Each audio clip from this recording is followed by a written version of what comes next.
ሰላም ጤና ይስጥልኝ ታዳሚዎቻችን። የአዲስ አበባ ከተማ አውቶቡስን የግዢ ሁኔታ ከዚህ ቀደም መዘገባችን ይታወቃል።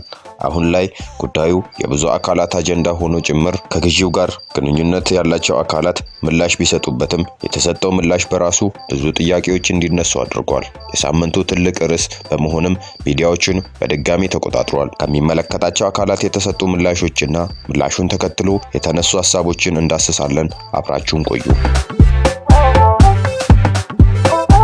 በአጠቃላይ 3000 ባሶች የሚያስፈልጉን ሲሆን 2000ን በአገር በቀሉ ቢሾፍቱ ለመሸፈን እቅድ የተያዘ ሲሆን እንዲያውም በቢሾፍቱ እስከ 22 ሚሊዮን ብር በአንድ ባስ ይጠየቅባቸዋል ብለዋል። በ2013 መስከረም ወር ላይ ትራንስፖርት ቢሮ ፍላጎት አቅርቧል። በወቅቱ የነበረው ዋጋ ቅናሽ ነበር። በዓለም አቀፍ ደረጃ ከነበረው የዋጋ ጭማሪ አንጻር ነው ዋጋቸው የጨመረው።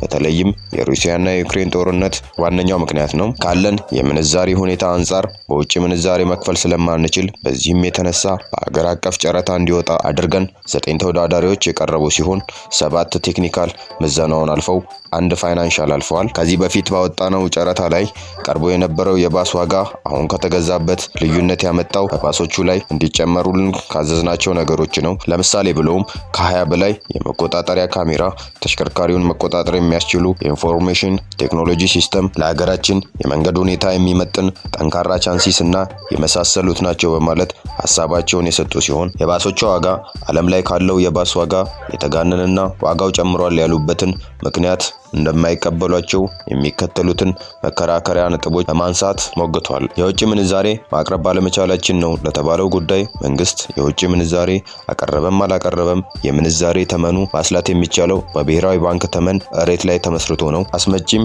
ቢሆን ኢምፖርት በሚያደርገው አቅርቦት ላይ ቀረጥና መሰል መንግስታዊ ግዴታዎች የሚወጣው ብሔራዊ ባንክ ባስቀመጠው የውጭ ምንዛሬ ተመን መሰረት እንጂ በጥቁር ገበያ ግምታዊ ስሌት ላይ ተመስርቶ አይደለም። ከነዚህ ባሶች በትንሹ 1 ቢሊዮን ብር ያህል ተመዝብሯል። በእነዚህ ባሶች ጉዳይ ብዙ ሰው በማብራራት ሲደክም ይታያል። ይህ ሂሳብ ነው። ሂሳብ ደግሞ እውነታ ነው፣ ፖለቲካ አይደለም። ልታብራራው አትችልም።